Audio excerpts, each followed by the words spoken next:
За эдгэршгүй өвчин яаж идэгдэг вэ гэхлээр ердөөсөө л дотоод сэтгэлийнхээ хүчийг ашигласан хүмүүсүүд нь идгээд байна. Ашиглаж чадаагүй хүмүүсүүд нь идэхгүй байна. Энэ нэгдүгээрт нь дотоод сэтгэлийн хүч чадлуудаа эдгэрэлдэн энэ хүмүүс ашигласан байт юм байна.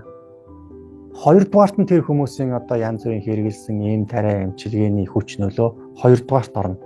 Тэгээ энэ үннийг одоо би өнөөдөр ганцаараа ингээд нэг нээж олоод л ингээд яриад байгаа юм бол бас биш.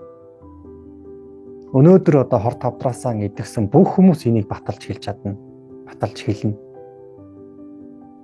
За ингээд би одоо хорт хавдраасаа идэгсэн хүмүүсийн нэг 100 гаруй хүмүүсийн жишээ баримт түүхүүдийг цуглуулж уншиж судалсан байгаа.